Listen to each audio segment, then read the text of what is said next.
आज डॉक्टर अशोक सेठ हैं, चेयरमैन है फोर्टिस एस्कॉट्स हार्ट इंस्टीट्यूट के। बहुत बहुत स्वागत है। यहाँ पर एक स्टडी का मैं डॉक्टर साहब जिक्र करना चाहूंगी। अमेरिका के नेशनल इंस्टीट्यूट ऑफ हेल्थ का एक शोध सामने आया है। 44 संक्रमितों के शव परीक्षण पर यह स्टडी आधारित थी, जिसमें 230 दिनों तक शवों में SARS-CoV-2 RNA वायरस जो है वो मिला। इस स्टडी में ये पाया गया है 7 महीने से ज्यादा तक इसका प्रभाव रहता है शरीर में, ये बात कही गई। हल्के संक्रमण वालों पर भी महीनों तक असर देखा गया है कोरोना वायरस का, और इससे पूरे शरीर में एक सिस्टमेटिक इन्फेक्शन जो है कोरोना वायरस के चलते वो रहता है। डॉक्टर अशोक सेठ, सबसे पहले आपके पास मैं आना चाहूंगी। ओमिक्रॉन वैक्सीन की जो सुरक्षा को वो भेद देता है, ये बात इसकी सामने आ चुकी है। ऐसे में क्या ये दावे से कहा जा सकता है कि ये डेल्टा वेरिएंट जितना गंभीर नहीं है? क्योंकि बार बार जब ये कह दिया जाता है तो लोग भी कहीं ना कहीं थोड़े से कैजुअल हो जाते हैं। अदिति जी, आप एक बहुत इंपॉर्टेंट बात कह रही हैं, और हमें इससे कंफर्ट नहीं है कि शायद ये बड़ा माइल्ड इन्फेक्शन है, शायद ये ज्यादा नहीं इफेक्ट करेगा। ट्रूली समझने की बात ये है, 2 इस पे इंपॉर्टेंट बातें हैं। एक तो कि अगर ये बहुत ही इन्फेक्शस है तो बहुत तादाद में लोगों को इन्फेक्ट करेगा, बहुत ज्यादा लोग को इन्फेक्ट करेगा। हम देख ही रहे हैं कि वेस्ट में क्या हो रहा है। 1 लाख केसेस से ज्यादा अनप्रेसिडेंटेड वेव्स चल रही है इस टाइम पे वेस्ट में। और अगर हम उसको एक्सट्रापोलेट करें अपनी पॉपुलेशन पे, जो कि एक कंजेस्टेड पॉपुलेशन है, जो कि एक वल्नरेबल पॉपुलेशन भी है कई वजह से, क्योंकि डबल वैक्सीनेशन नहीं हुई है, और इसमें एल्डरली लोग भी हैं और इम्यूनोसप्रेस भी हैं, तो जस्ट द शेयर नंबर से अगर थोड़ा परसेंटेज भी उस लार्ज नंबर का होगा तो भी वो अस्पताल इतने भर जाएंगे कि हम कोप नहीं कर पाएंगे। और सेकंड बात यह है कि हमें यह भी सोचना है कि चाहे हम यंग लोग हों या कुछ बच भी जाएं, बट हम जो पास ऑन करेंगे वो उनको पास ऑन करेंगे जो वल्नरेबल हैं, जो एल्डरलीज हैं, जो जिनकी वैक्सीनेशन की अब डोजिंग प्रैक्टिकली इम्यूनिटी खत्म हो चुकी है, वो हैं जो इम्यूनोसप्रेस्ड हैं। उनकी ही तादाद इतनी ज्यादा है कि बहुत लोग इन्फेक्ट होंगे। तो अपने को बचा के हम पेरेंट्स और उनका ख्याल न रखें, वो भी गलत बात है। सो क्लियरली बहुत गंभीर समस्या है, हमें इसको कैजुअली नहीं लेना है। हमारी रिस्पॉन्सिबिलिटी है कि हम सब तरह की प्रिकॉशंस लें, क्योंकि ये प्रिकॉशन सिर्फ अपने को बचाने के लिए नहीं ले रहे हैं, हम दूसरों को बचाने के लिए ले रहे हैं, अपने पेरेंट्स के लिए, अपनी फैमिलीज के लिए और दूसरों के लिए।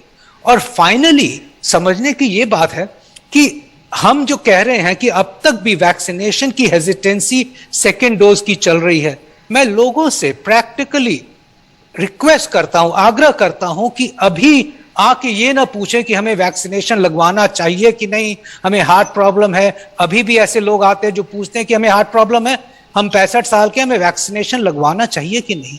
कितनी गलत बात है ये। हम कहते हैं कि ये एजुकेटेड पीपल है जो ऐसी बातें कर रहे हैं इस टाइम पे भी। मेरी आग्रह है कि अपने वैक्सीनेशन को जल्द से जल्द लगवाएं, अपनी vaccine hesitancy, last dose hesitancy न रखें, और अपनी रिस्पॉन्सिबिलिटीज हम समझें, जिससे कि हम सेकंड जो वेव आ रही है वो तो इनोवेटेबल है, बट एटलीस्ट उसका प्रकोप इतना न पड़े कि हमारे हेल्थ केयर को वो ओवरवेल्म कर जाए, जैसे डेल्टा वेव में हुआ था। तो वो डेल्टा वेव की तरह हो सकता है। और फाइनली हमारे हेल्थ केयर वर्कर्स का भी ख्याल रखें, क्योंकि ये इन्फेक्शन हेल्थ केयर वर्कर्स में भी स्प्रेड कर सकता है, और हमें ये वर्कफोर्स चाहिए इस टाइम पे, फ्रंट लाइन वर्कर्स और हेल्थ केयर वर्कर्स की, कि आगे वाले समय में पूरा केयर रख सके। हमारा एक ही एनिमी है, कोऑर्डिनेटेड एफर्ट होना चाहिए।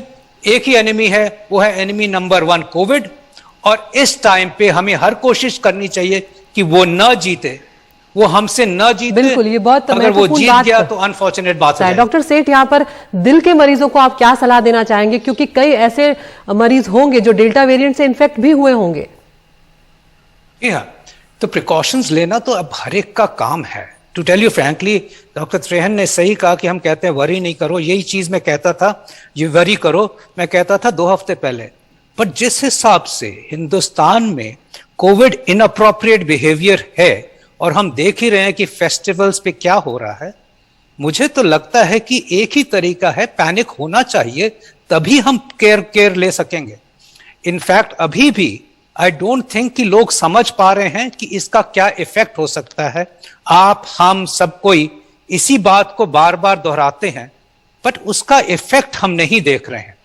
क्लियरली हमें वो डेल्टा वेव की जो सिचुएशन आई थी वो हमें याद करनी चाहिए।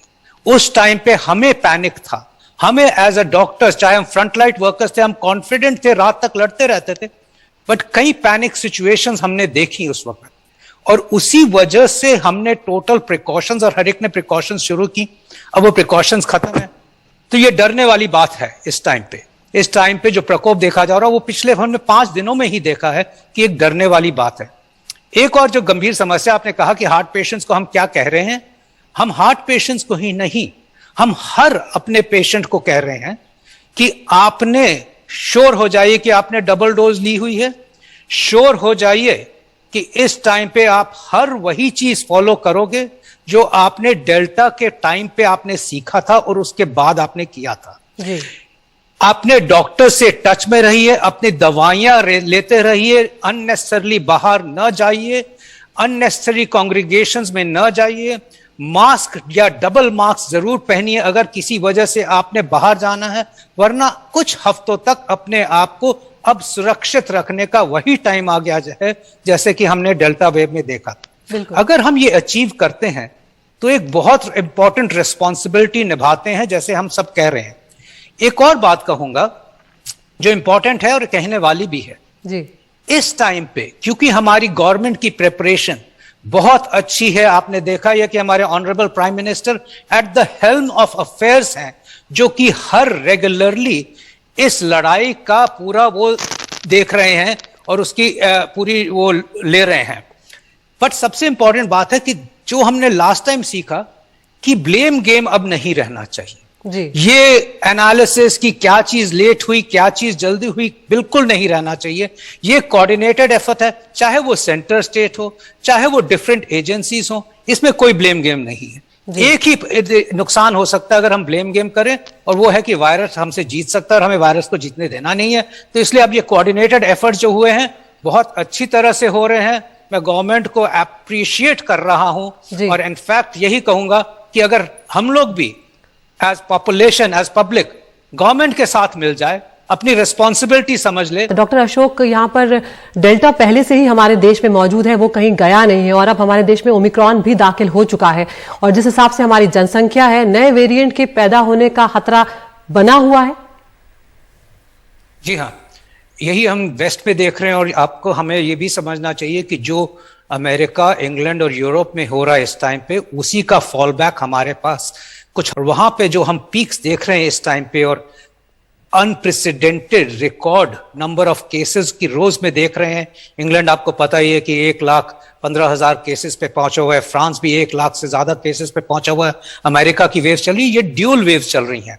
ये वहां पे डेल्टा वेव चल रही थी जो वहां पे हिंदुस्तान के बाद गई, और उसी टाइम पे ओमिक्रॉन वेव भी वहां पे आई। तो ये जो ड्यूल वेव जो हैं ये ज्यादा नुकसान कर रही हैं और ये ज्यादा पीक कर रही हैं इस हिसाब से।